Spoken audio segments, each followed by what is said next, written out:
ठंडी हवा समुंदर से टकराकर उस छोटी सी कोस्टल विलेज के ऊपर मंडरा रही थी। लहरें पत्थरों से टकराकर टूट रही थी और दूर कहीं एक पुराना लाइट हाउस अपनी धुंधली सी रोशनी समुंदर पे फेंक रहा था। ये जगह थी देवगढ़ कोस्ट, जहां समुंदर के साथ साथ कहानियां भी कभी खत्म नहीं होती थी। आप सुन रहे हैं bedtime tales by AJ, जहां हर रात एक कहानी लिखी जाती है, कहीं दिल के कोने से, कहीं उन रूहों के साय से जो कभी जा नहीं पाती। अगर आपको मिस्ट्री, इमोशन और थ्रिल पसंद है तो ये कहानी आपके लिए है, क्योंकि आज की रात सच समुंदर से भी गहरा है। उस रात एक बस छोटी सी रोड पर रुकती है। उसमें से एक लड़की उतरती है, आन्या सेन, 28 साल की, एक राइटर जिसे दुनिया ने थोड़ा जल्दी ठुकरा दिया था। उसने अपनी चादर कसकर लपेट रखी थी, आंखों में उदासी और एक नोटबुक हाथ में थी। उसने कैब ड्राइवर से कहा, देवगढ़ लाइट हाउस चलोगे? ड्राइवर ने पीछे मुड़कर देखा। वहां कोई नहीं रहता मैडम, सिर्फ हवा और समुंदर। आन्या मुस्कुराई, मुझे वही चाहिए। कैब पुरानी रोड से गुजरी, जहां हवा में नमक और मिट्टी का एक अजीब सा मेल था।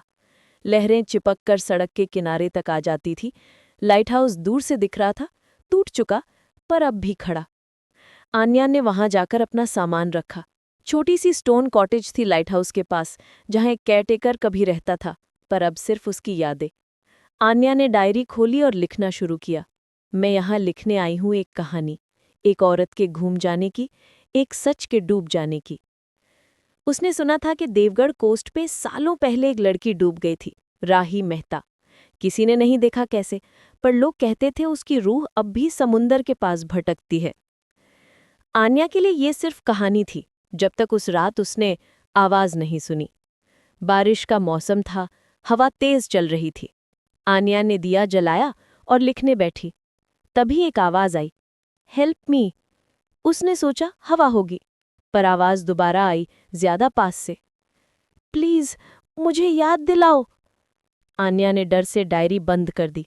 उसने दरवाजा बंद किया, पर खिड़की में से हवा के साथ एक ठंडी सी खुशबू अंदर आई, जैसे समुंदर में कुछ जीता हो, कुछ जो कहना चाहता हो। उसने मिरर में देखा, पीछे एक और फिगर था, सफेद साया, भीगी जुल्फें, आंखें में उदासी। आन्या ने पलट कर देखा, कोई नहीं था, पर मिरर में वो लड़की अब भी खड़ी थी। धीरे से बोली, तुम मेरी कहानी लिख रही हो आन्या? आन्या का दिल तेज धड़कने लगा। कौन हो तुम? वॉइस में एक अजीब सा सुकून था। राही। हवा और तेज हो गई। लाइट हाउस का बल्ब फिगर किया और समुंदर से एक लंबी सी चीख उठी। आन्या ने डायरी खोली, पर इस बार पेन खुद चलने लगा। हर लाइन में वो लिखा जा रहा था जो राही बोल रही थी। मैं किसी को प्यार करती थी, पर उसने मुझे समुंदर में ढकेल दिया, कहा कि मैं सच छुपा नहीं सकती। आन्या के हाथ से पेन गिर गया। किसने? राही। मिरर में राही के होंठों पे एक मुस्कान आई। तुम उसे जानती हो। अगली सुबह आन्या गांव गई। वहां एक पुरानी कहानी सुनाई गई।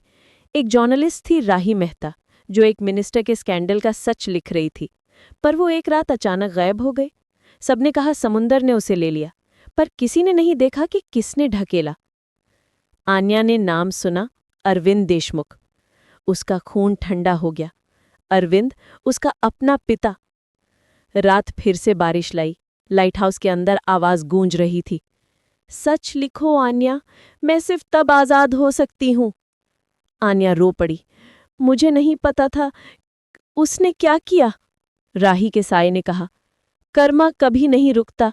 तुम लिख दो आन्या, मैं तुम्हें माफ कर दूंगी। आन्या ने डायरी उठाई और लिखना शुरू किया। हर लाइन में हवा तेज होती गई और लाइट हाउस का लाइट बल्ब बढ़ता गया। मिनिस्टर अरविंद देशमुख ने अपनी सेक्रेटरी राही मेहता को सच लिखने से रोका। जब वो नहीं रुकी, उसने उसे समुंदर में ढकेल दिया। आन्या के आंसू डायरी पर गिरते रहे, पर उसके हाथ नहीं रुके, जैसे लिखने के साथ वो साफ होती जा रही हो। सुबह होने तक आवाज बंद हो गई। लाइट हाउस की रोशनी एक बार तेज हुई, फिर चुप। आन्या ने समुंदर की तरफ देखा। एक पल के लिए उसने राही को देखा, समुंदर के किनारे खड़ी मुस्कुराती हुई, फिर धुंध में घुल गई। उस दिन आन्या ने डायरी लेकर पुलिस स्टेशन में रिपोर्ट दी। मिनिस्टर देशमुख ने सुसाइड कर लिया। उसके लेटर में लिखा था, truth never dies, only people do. Devgarh के लोग कहते हैं उस रात के बाद समुंदर शांत हो गया, पर कभी कभी जब हवा ज्यादा तेज चलती है, लाइट हाउस के अंदर से एक आवाज आती है, थैंक यू आन्या। आन्या वहां से चली गई, पर हर साल बारिश के मौसम में वो वापस आती है। लाइट हाउस के पास बैठकर डायरी खोलती है और लिखती है, हर सच अपनी लहर ढूंढ लेता है। वो कहती है, राही की रूह अब सुकून में है, पर मैं अब भी लिखती हूँ उन सब के लिए जिनका सच डूब गया।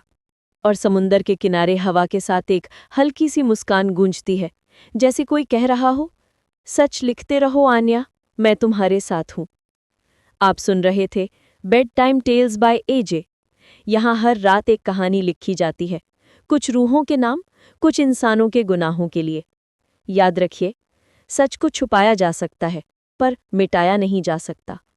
फिर मिलते हैं एक और कहानी के साथ। तब तक अपना सच जिंदा रखिए।